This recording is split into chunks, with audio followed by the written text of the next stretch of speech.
with me, you know? Stay with me. We still got some more coming. But how everybody doing? Everybody doing? How, how this thing working? How this thing working for you? You know what I'm saying? Is it working? Yeah. Hey, look, this right here, you know what I'm saying? Find out what this doing. You know what I'm saying? Find out what this doing. Because, man, sometimes we have crazy thoughts. You know what I mean? Boy, this goddamn brain we got. I'm telling you now.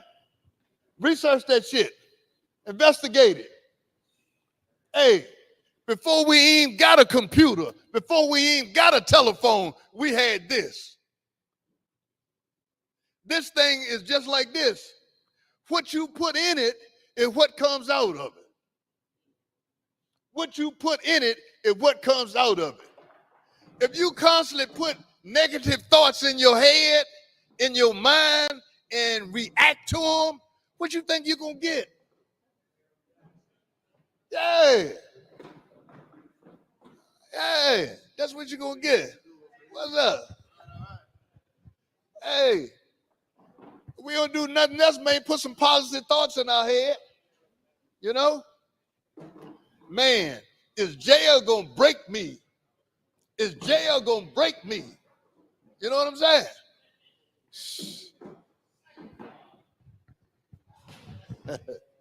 Because believe it now, this thing will break you. We'll break you.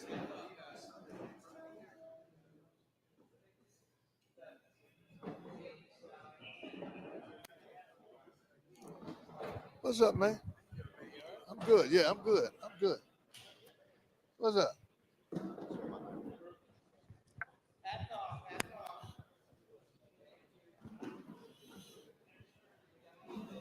I'm good. I'm just trying to see how y'all doing. You know, I got that. I can look at you, Marshall. Yeah, I can look at you, tell how you doing. You know, that's the kind of wisdom I got. You know what I'm saying? You know, it don't really make a difference with me. Once I know where you are, I know how to treat you. You know what I'm saying? Plain and simple as that. You know what I mean? I mean, it's for my benefit and not yours. You with me? Yeah. What's going on? Who be doing y'all hair and shit? Who be doing y'all? God damn. You know what I'm saying? Huh? Oh, man, shit. Y'all ought to be working in somebody's shop, goddamn it. You know what I'm saying? You know? Yeah. I mean, because that shit is, her shit is, thank you. Her shit is tight. Your shit is tight. You know what I'm saying? Yeah. Shit, yeah. Did hers too. They did your hair. Oh, god damn. Yeah.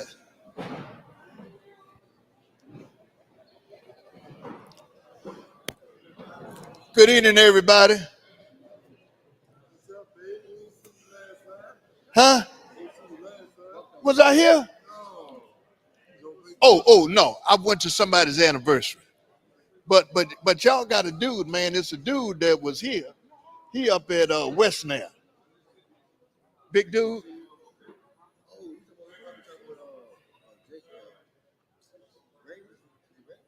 Ray. Ray. Yeah. Yeah. Yeah. Yeah, he up there. He holding it down. You know what I mean? All right. My name is Marshall.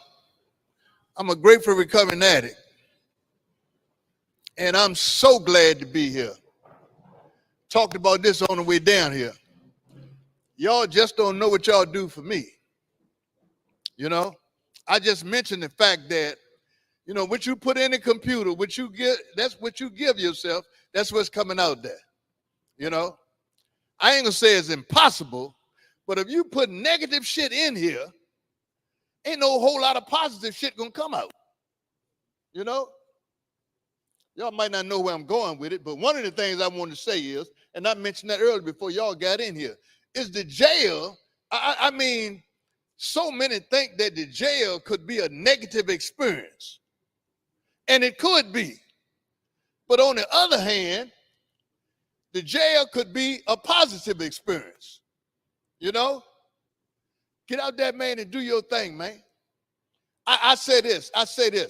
All of us got more in us than what we have displayed, what we have put on display. All of us got more. You know? It becomes about choices, man. What I really want to talk about tonight is trying to redefine your goals. You know? Before you get home, before you get on the street. You know? Redefine that shit, man. Because I got rid of that shit a long time ago that I wanted to be a millionaire. You know what I'm saying? Redefine that shit. Start off. Get your hands on 50,000. Get your hand on 20,000, 25,000. You know, we jump out here, try to make up for lost time, and we looking at the big picture. Look at the small picture. Then figure out how you're going to do that. How you going to do it? How you going to get your hand on a couple of dollars so you can do something with? You know? I mean, some of us get out, man. Let me tell you what I've seen. Man, I have seen so many dudes get out of jail and start their own lawn care business. But some of us are too vain for that. You know, we don't want to cut nobody's hair. I just saw the sister down there, man, that did some hair down there. I was like, girl, y'all need to be working in somebody's shop. You know what I'm saying? Y'all need to be working in somebody's shop. And I can understand your thinking, because that's how I used to think at one time. You know? I wanted fast. It didn't even occur to me that it's more than one way to get money. You know? It's a slow way of getting it. You know what I'm saying? Because that fast way of getting it sometimes, man, there's some consequences that goes along with that. You know? Take that slow grind, man. That slow grind will get it done too. I got more money than I ever had when I started doing it slow. Man, I worked for like 23 years doing a job that I love, you know? And I mean, you know, that's on the agenda. Find something that you love doing. Think about it. You know what I'm saying? Like I was telling you here, if you keep putting negative shit up here, you ain't gonna get nothing positive out. It's almost like the individual saying, man, I don't never get no good luck. And you practicing some bullshit the entire time. You know? That's why you ain't getting no good luck, or whatever you might want to call it. You know what I'm saying? I ain't gonna get too deep with it. But when I started doing different things started happening. And it ain't just me, it's other people. You know, you started doing some different shit started happening. I'm telling you, man, do y'all read the news? I mean, look at the news. Man, look, when I see the young dudes right here on this road right here, God damn it, you be getting ready to become extinct. Last week, God damn it, about 6 or 7 16-year-olds got killed. 17, 15-year-olds got killed. You know, and you know what I thought about it? I was like, man, a lot of it was probably about some bullshit. Why? Because it usually is. You know what I'm saying? Man, I read a serious article some years ago about the young kids in Mosby Court and young kids in Creighton Court had a beef with each other. And the beef started online. They didn't even know each other. And the beef started on FaceTime or somewhat. You know what I'm saying? Not FaceTime, Facebook. Facebook. You know what I'm saying? But I'm saying, you know, it was some ghosting shit that went on. You know what I mean? My point behind this, for the youngsters, put some value on your life, man. Put some value on your life. Because I'm telling you, some people might not have none on your life. Motherfuckers will take you out in a minute. You know what I'm saying? And I don't know I remember how I used to think, and it's the same thing I say about women. Man, I ain't shit. Do I want to die? Is shit that bad that I want to die? No, man, no. I'm so glad I escaped that shit. And then, what they started to doing to the girls and women, you know what I'm saying? Man, shit is crazy, man. You know what I'm saying? Don't put your head in the lion's mouth, you know? But redefine your shit. Redefine your shit. Redefine some of your goals. You know what I'm saying? For me, one of my goals became, man, not using, not getting high, not getting caught up in that bullshit. And everybody know I've been clean for a long time, and this shit here, man, sends me deep, deep, deep. This is some systematic shit. We can do all of this bullshit in this country, outside of this country, but we can't stop drugs from coming in here. That's bullshit. That's fact. Yeah, we can't stop drugs from coming in here. You know, and the way they thinking, it might not kill everybody, but it may kill a small percentage. You know, man, I ain't trying to go like that today. I ain't trying to go like that today. I mean, in my mind, I'm thinking fentanyl. You know, you know this shit may kill you, and you can do it anyway. You know what I'm saying?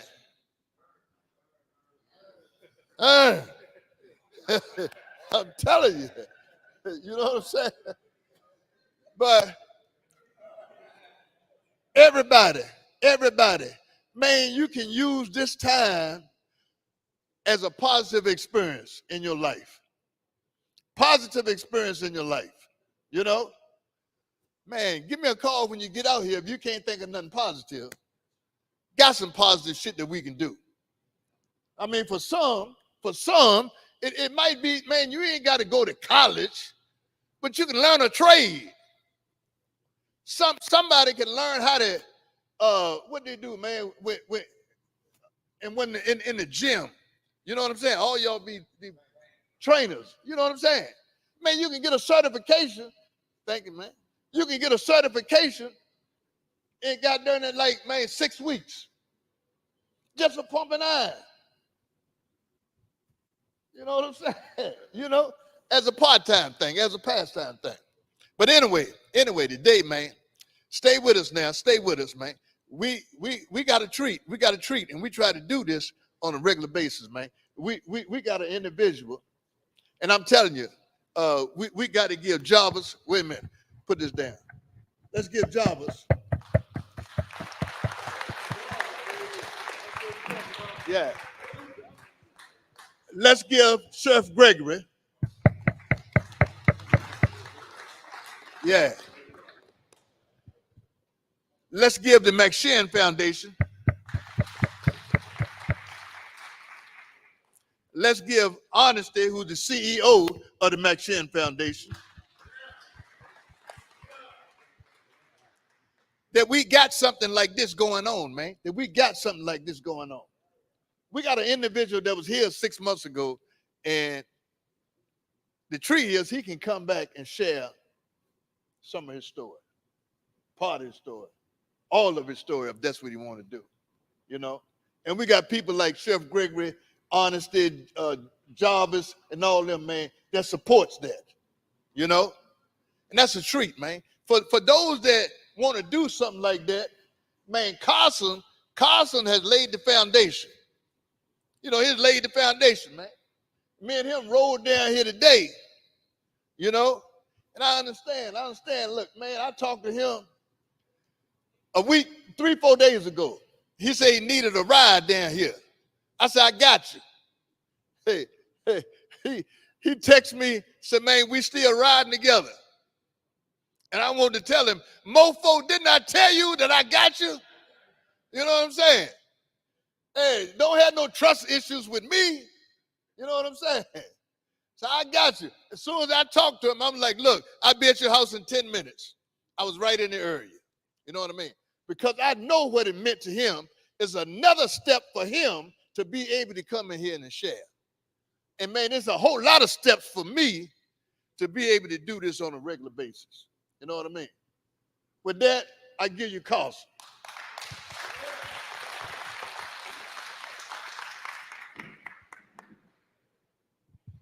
How y'all doing today? What's up, man? Yeah, a couple of them know me. Um, um, I just want to thank God for the opportunity to come back in here to be with y'all guys. A few months ago, I was sitting exactly where you guys are sitting at, listening to speakers talk exactly right here. And sometimes I didn't take it serious. Sometimes I did.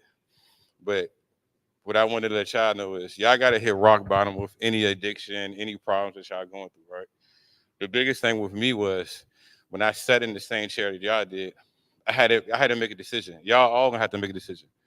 That when them doors, because whatever the child was fighting is on the outside right now getting strong, doing push-ups on one hand, waiting for y'all to come out. So as soon as y'all come out the door, if y'all don't have a plan or anything situated, it's gonna take y'all right back out the game. So what I wanted to do is I want to be the voice for your higher self. The side of you guys that want to do right and want to go home and do right.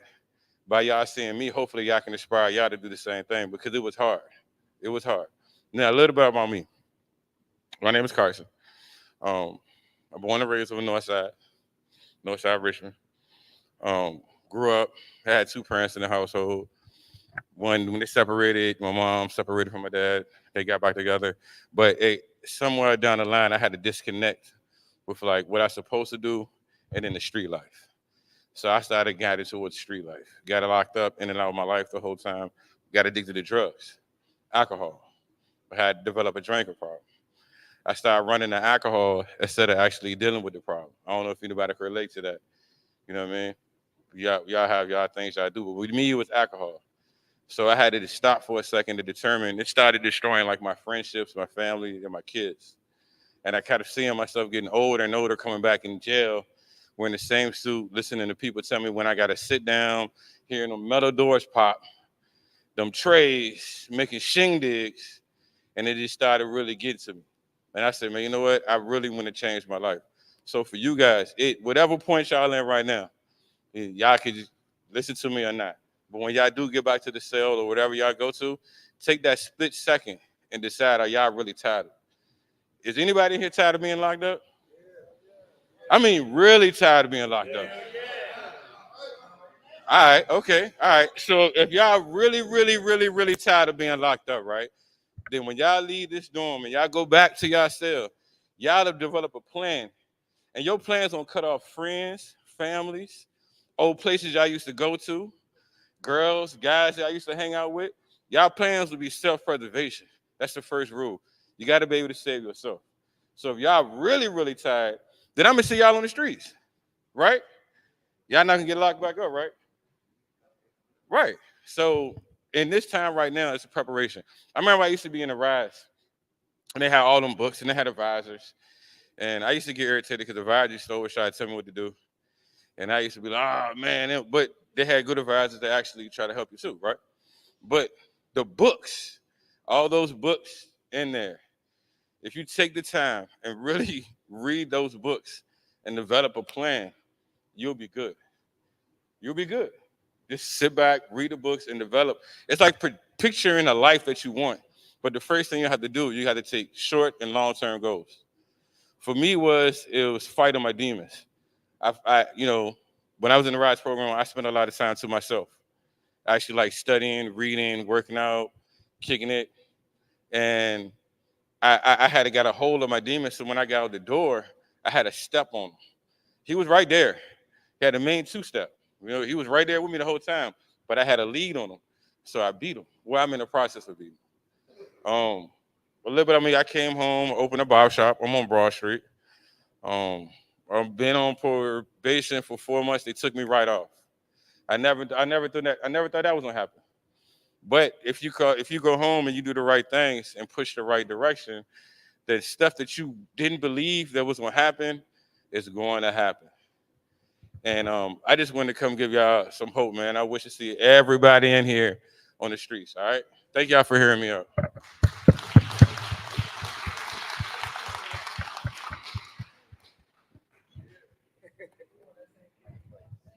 Hey, did he mention it? Man, he opened a barber shop.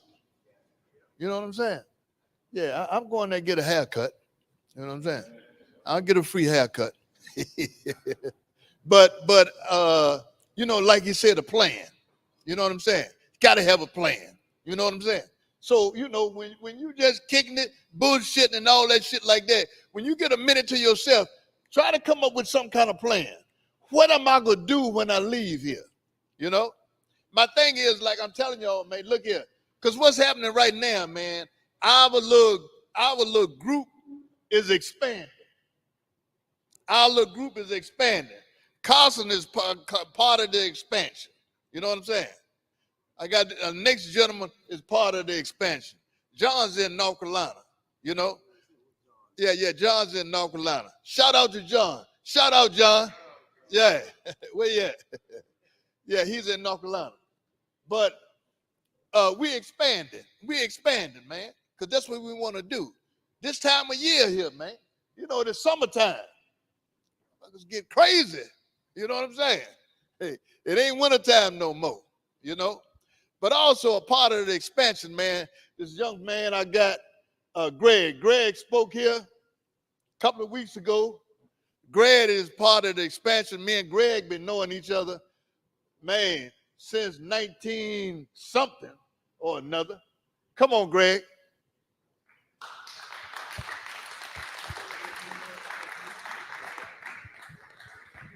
Y'all remember Greg? Okay. Greg. Too kind. Yeah, yeah, yeah. All right. Good to see everybody again. It's good to be here. I was talking to my wife earlier. She said, I've never seen somebody so excited to be going back down to the jail.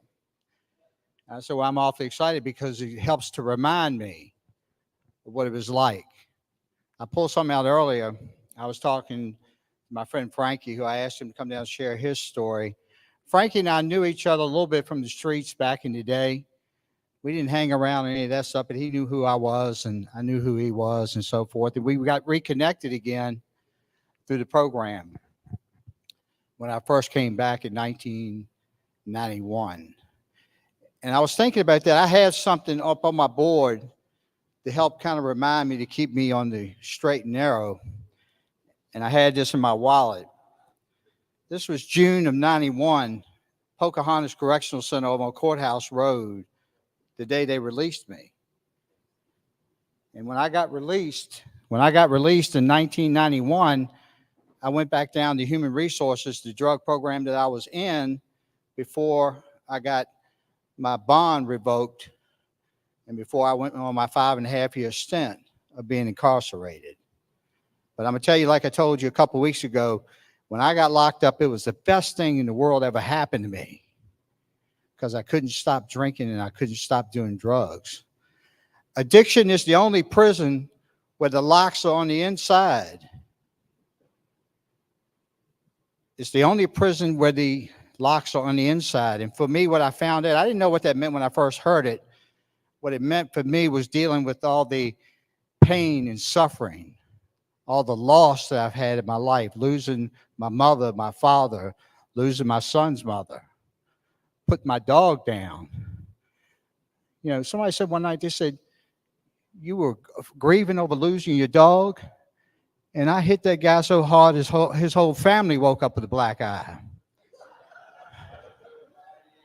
I did, and I was in somebody's home. And my wife said, what's wrong with you? You know, because that hurt me to the core because I love that dog as much as I did anything. But I don't do that anymore. Since I've gotten sober, I don't go around those people. I don't go to those places. And I don't do those things I used to do anymore. I got a whole new family now through the program of Alcoholics Anonymous, through recovery. I go anywhere I need to go to get my recovery. It is a privilege and an honor for me to be able to come down here tonight and be amongst you guys and girls and to be able to share a few words and introduce my friend in a few minutes to share his story. And he got a story too. Everybody in here's got a story. But I'm just so thankful and grateful. I was at a meeting this morning and we were talking about the big book. The big book to me is a roadmap. If I follow it, and it teaches me how to live, because I didn't know how to live. That's why I stayed high all the time. That's why I drank all the time. I didn't want to feel. I didn't want to deal with life. But my life is better today. Nobody's beat me up since I've gotten sober. I haven't beaten anybody up since I've gotten sober. I mean, there's a couple of people I want to beat up, but I don't do those kinds of things anymore. I don't even think about it. I don't even go to those places, be around those people that make me uncomfortable. I remember 15, 20 years ago, I got the clearance to be able to come into the institutions, come to jails and institutions, be able to share my story. And I went to pick up my credentials and get cleared. I can't remember, somewhere in Chesterfield, what program it was. And one of the guards said, if you have any problems, somebody says something out of school to you or threatens you or makes you uncomfortable and says something, I want you to come tell us. I said, she crazy. I ain't come tell you shit. And you know what? I didn't get my credentials that day because, I don't need to put myself in those situations anymore. But I've changed now. I want to come and I want to be reminded. I want to share my experience, strength, and hope. And I want to let you know that there's a better way to live. And I know you sit there, I know just the same way I did, and I go, shh, you crazy. I have no idea how to live. But I hang around people. Marshall, he's one of those guys I saw who came down 919 back in 1985. Before I went to court and revoked my bond. Man, that guy, I love that guy. I never thought I'd say that about another man, but I love him. He's a great person. He's inspiring to me. He helps keep me sober.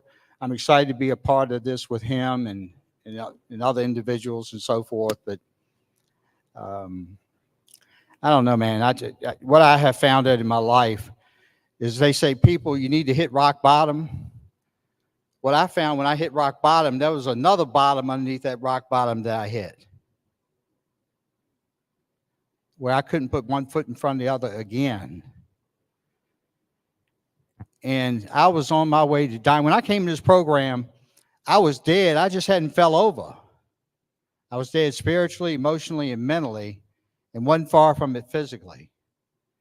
But God had a different plan for me.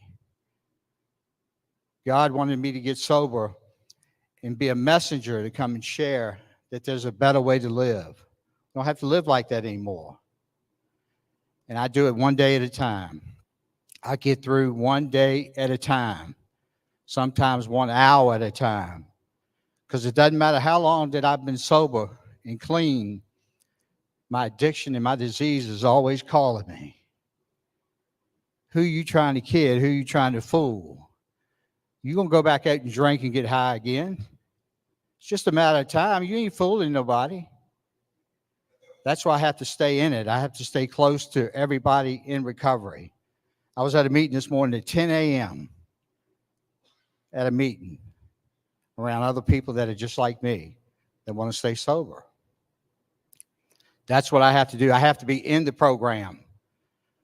Don't do like I did for many years. I was around the program. Now I'm in the program. I'm working the steps. I got a sponsor. But I think the biggest thing that I have is the experience of the pain and the suffering.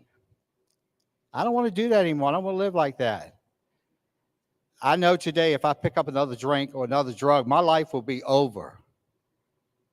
My wife will leave me. I'll lose my job. Worst thing that happened to me is I will live a long, sufferable, miserable alcoholic life until I die. I don't want that. I'm just so thankful. I'm glad to be here tonight. I'm going to introduce a friend of mine. I think he's got 30 plus years sober and clean. He's been through the storm. And we were riding down here together talking and sharing experiences and stories. And, we're just so glad to be here. If I could share anything before I leave is take advantage of this time.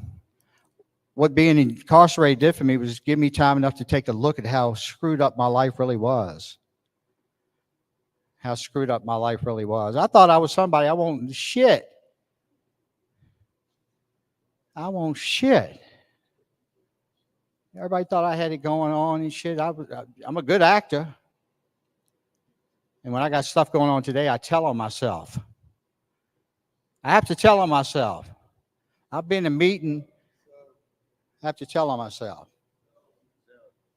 Yeah, I have to tell on myself. I'm going to invite Frankie up here to share his story. And come on up, Frankie.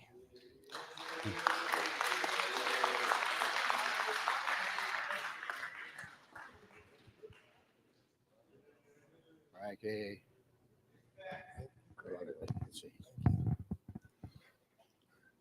Hello, folks. My name is Frankie Handback. I'm an alcoholic. I got sober in 1991, October. Started trying in about 1974. So it took that long. In between all that time, I had, like everybody can relate to, the ODs, the ass whippings, the broken relationships, the legal consequences, DUIs and stuff. What I finally came to was a place, the darkness of intravenous drug use and the isolation, the lowering the bar, as we say. Your world gets smaller and smaller. All along, I thought I was a shit egomaniac with an inferiority complex. And I came to the point where the despair and the hopelessness and the uselessness, the no self-esteem, anger, frustration, resentment, fear, all that got me to a point where I was in a no man's land, where I looked at all the arrows pointed to what had caused me to be in the place I was in, and I realized that all those arrows were connected to escaping reality through drugs and alcohol. I grew up in Coal Harbor, Mechanicsville, son of a former Marine in Korea. So growing up, that was God as I understood him, that man. And a lot of discipline, a lot of violence. And so when I got to the fork in the road, where it came to dealing with my feelings, or escaping reality, or dealing with my feelings in the way that I've discovered through recovery, I chose escaping reality. And I'm talking about anything, whatever I could stay inebriated on, whatever I could ingest to make me not feel. Well, when I did that, I made bad decisions. And a lot of the times my actions, what would lead me to have a desire to, escape reality was my feelings at the time, of those feelings that I just explained, whether it be fear, frustration, anger, esteem, stuff that I didn't even know about at the time. Those feelings led me to get high, get drunk, and then I do stuff that, brought about consequences in my life. I was running, there's two kind of wisdoms in this. The program has taught me everything I know. Everything good in my life today has come from recovery. I had to trust in the process. I had to be in that no man's land where going back was a dead end. Going forward, I was scared to death because it was unknown. But I had to trust in this process that they had tried to introduce me to multiple times over, 20 years. And I had to ask myself, had I ever really given this an honest try. I mean, I had to get to the point where I had to ask myself, had I ever given this an honest try? Because this is about having courage. This is about doing something from the inside and trusting in a power greater than ourselves. Wants us to be happy, joyous, and free because there's a purpose that we was put here. And I never believed that. I couldn't comprehend that. And somebody told me that once, and I went, me? Yes, you. But you got to trust in this process for it to be revealed. And in doing so, I mean, I ain't done it perfect. Matter of fact, I did it about as far from perfect as could be, described. But I never did get drunk, and I never did get high, and I would always pick up the phone, or I would go to a meeting, or I would do this, which is the main thing for me. Never underestimate the power of prayer. I would pray, and I didn't go ritualistic, thee, thou, and thou, ceremonial with it. I just said, I got nothing here. You've led me here. This God of understanding I hear about. Supposedly there's a purpose for me. You want me to be happy, joyous, and free. I got nothing here. Show me what to do. Guide me. Give me faith. Give me faith right now in this thought. And that would always lead me to a better, a wiser step forward. I would proceed with a more faithful action going forward. Sometimes it would happen in the 23 and a half hour after I was wrapped around the axle of what was going on in my head. And God would do for me what I couldn't do for myself. And I was saying, I've always gotten what I've needed ever since I've came in this program. I'd say, God, look, I ain't looking for a handout here. I just need an opportunity to do what I'm capable of doing for me to get what I need, and never failed that I would be pointed in a direction. I would be provided for a situation. It just never failed. I mean, I can't deny it. So what I was talking about, the wisdom thing, we think about, there's two kind of wisdoms that I've been taught and I've learned about since I've came in the program. It has springboarded me into other searches spiritually. And so I've realized that the true definition of wisdom, where there's worldly wisdom, which is kind of what I ran on, and I'm sure a lot of y'all can relate. What we hear and see and whatever's influenced by our peers and whatever. And then there's godly wisdom. And that's where I've tried to tap into,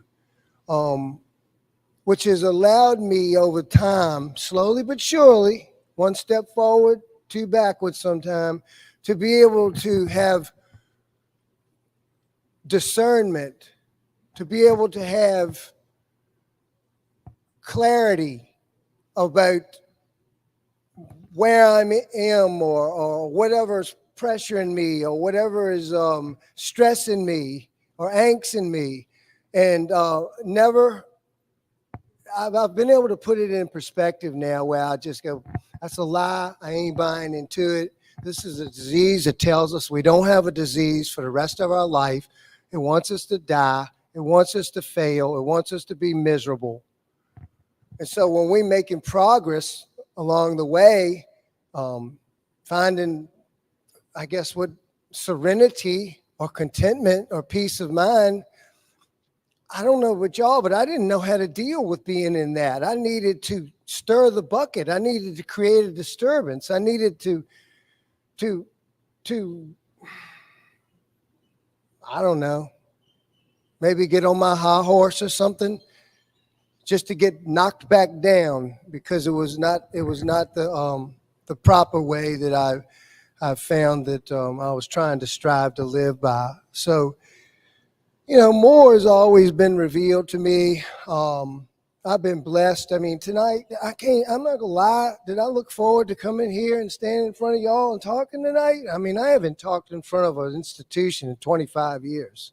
I went out to Henrico off Parham years ago and then to Goochland, but Greg asked me, and I made a commitment when I came in here, whenever the hand of AA reaches out, I will be there. And I don't care what. And so I stand by that commitment. And like has been shared, this is really, I'm honored and privileged not only to be here, that maybe I can be some kind of beacon of light or ray of hope for somebody that they realize that it doesn't have to be that way. If you can just say a little prayer of, God, give me the willingness to trust God, whatever you are. Give me the willingness to trust in the process today till supper, and then till nighttime, and then till lunch. Take it in segments and thank that what you believe is the higher power, and watch and see what happens. So, I mean, like I said, I've always tried to be here for the hand of AA whenever it's reached out, and I'm grateful to know that even, in my life I'm in a season in my life where it's kind of quiet. I don't sweat the small stuff that much. I might say a few curse words here and there with some, injustice or inconsideration, but I don't swim in it and wear it anymore and bathe in it and chew on it. And so I feel like this is an example that I'm still being utilized. All of a sudden, Greg calls me, "Hey, yo, can you come talk at Burnsville?" I went, "What?" He goes, "Yeah, I could use somebody to fill in." I immediately thought, "Damn, you're using my ass still. All right, yeah, I'll do the best I can. I can tell them what don't work." Because I have experienced strength and hope. And I won't get into a bunch of drunken logs because mine are just like y'all's. It was all fueled by feelings and inebriation, shame, guilt, remorse. And the more I piled on it, the more I ran for it. The more I cursed a spiritual awareness or a God, so to speak. I'm like, don't bring it around me, And so I had to get to the point where I had nowhere else to go. And ever since then, I've always gotten what I need, like I said, and I've always I've grown. I mean, I don't even realize it sometimes. I don't even realize, that I'm still growing, and you never know what's around the next corner. You never know whose path you're going to cross. That you can just be an example, and to me, that gives me reason to believe and reason to live. And I continue to stay on top of that, if you will, by going to the meetings, using the tools that people have turned me on to over the years. To stay on the beam.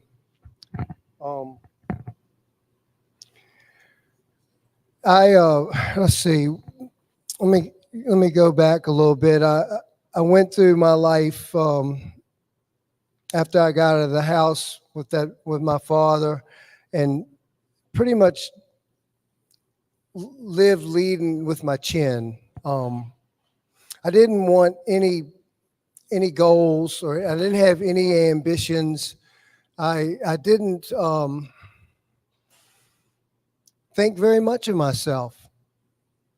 I like I said, I had pissed away some opportunities athletically, and so I felt like the biggest failure and the biggest. I was humiliated, and so the more I felt that, the more I fell up into the drugs and alcohol, which started to squander all my relationships with the folks that I had, my peers that I had grown up with. So like I said earlier, my world got smaller. I would always just take on jobs that were more like a laborer. I didn't want to be accountable to anybody that wanted to use my mind for anything. I just wanted to cash in hand, supply my, my labor, and get high. But for some reason, the good Lord always connected me with sick women that wanted to take care of me. And the next thing you know, if they got a place to stay and could cook a meal and had a nice shag carpet, I was there. And so the reason I share this is because this was a whole nother beast that I had to address after, even years through recovery. I started getting sober, and all of a sudden I turned into this knight in white shining armor that was going to save somebody, with my money and my presence and my so-called experience and what I thought wisdom at the time. But what I found is I was putting relationship shit in front of the God stuff. I was looking to fill the void in my life with relationships. It's like another drug, or I found it was for me. And so, for 25 years, I went through probably 10 relationships in sobriety. And I share this because I'm saying that got me into just as much of a powerless situation as the drugs and alcohol did. I found myself going, here I am again. I'm feeling the same hopeless, despairing, frustrating feelings that I was feeling when I was 14, 15 years old. Here I am at the time. This was 60. I was 65 at the time when it dawned on me. So I started going to Al-Anon, which they had suggested when I was 17 to go. And I went, I ain't going there. It's too wimpy for me. Same thing he said about therapy. Go to a therapist. I ain't going to a therapist. That shit's weak. But both of those things, I had contempt before investigation, if y'all have ever heard that term. I had it bad. And when I finally did get therapy, a lot of stuff was revealed, and I did, sneak in an Al-Anon meeting and sat in the back of all these wise women and shit. I started becoming aware of dots being connected and information of why I reacted the way I reacted, instead of responding civilly and respectfully and honestly, which I have a right to do as a human being. I have a right to respond civilly, respectfully, and honestly, and learning how to set those kind of boundaries instead of reacting, like drawing a line and saying, dare somebody step across it, because that's the only way I knew growing up. They helped me connect all those dots. And now the thing is, once you learn all this so-called godly wisdom, guess what? We get opportunity after opportunity after opportunity after opportunity to practice it. And in the practicing of it, it don't happen perfectly.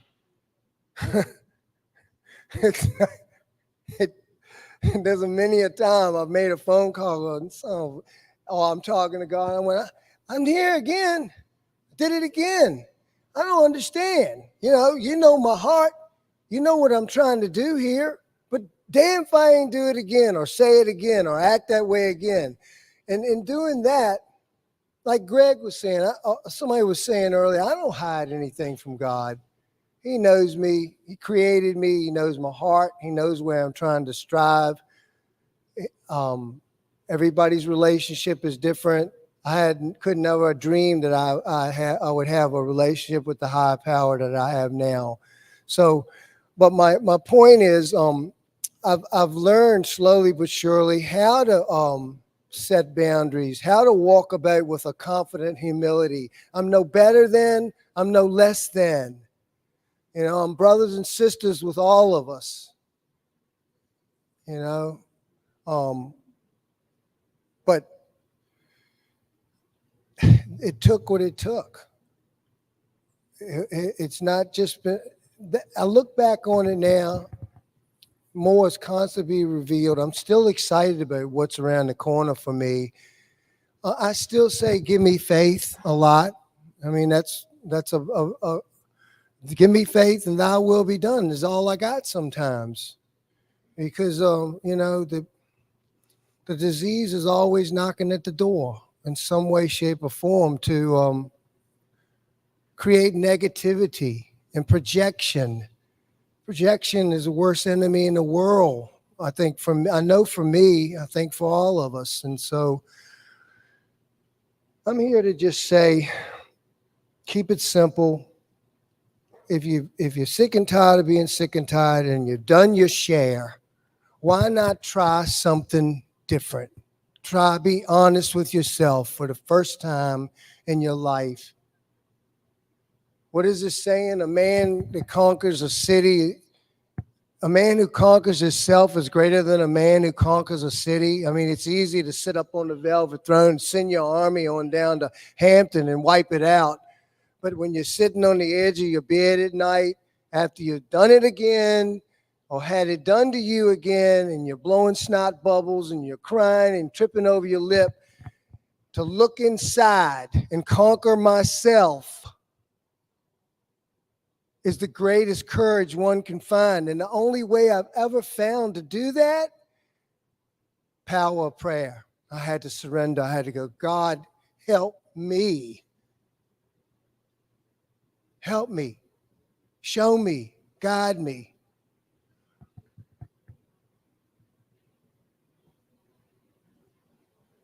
Hopefully some of y'all heard something that'll make you think about that.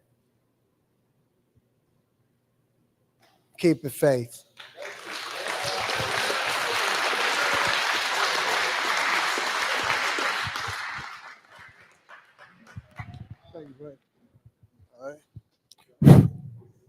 Hello.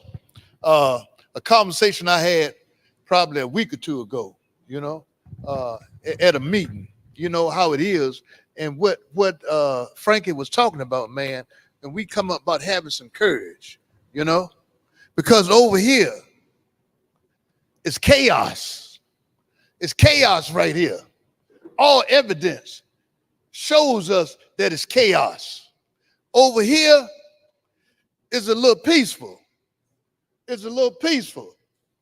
Now, which one do I choose?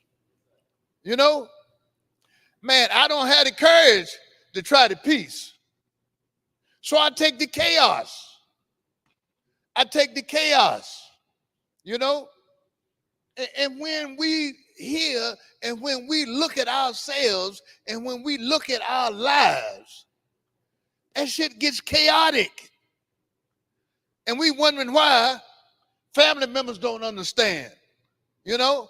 Wondering why wife don't understand, girlfriend don't understand. And they saying to you, that shit is chaotic over there. And you telling her, oh no, I got it. It's good. I'm peaceful right here. You know? And man, just think about it. Like you said, some nuggets, man, some nuggets. Just something to think about. I just hope and pray that y'all ain't up in here, man, being a dud all day long. That you up in here all day long and ain't using this. You know what I'm saying? I mean, my takeaway from what Frankie was saying, we become so used to the chaos that we think the shit is normal. We normalize it. And that's what's happening today. People normalize shit, you know? Man, a little story about a guy that was down in the jail. He comes to jail, and he see these guys 35 years old. He 25. He was like, What them old MFs doing in here? I ain't gonna be doing that shit when I get 35. You know, he get 35, he back again, he sees something that's 45. You know, on and on. I ain't gonna be here when I get 45 years old. You know what I'm saying? And man, that shit, that chaotic shit, we become comfortable with it. I mean, we asked that question one time too about people coming back to jail, back to jail. Because that's the shit that we comfortable with. We ain't comfortable with trying to find something new. We ain't comfortable with trying to have some courage to do something different. You know, in the program, they call that insanity. You doing the same shit over and over and over again, wondering why you ain't got no different results. You started saying, I can't have no good luck. You know what I mean? Man, this entire thing is an inside job. It's based on you and what decisions you make. Again, we'll get Jarvis a hand.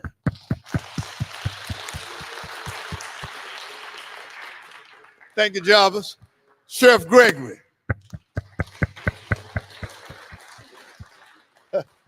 Maxine.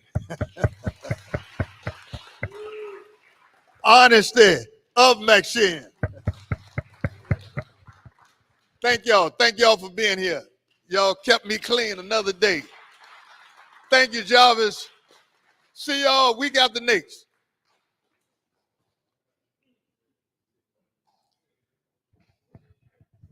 Oh.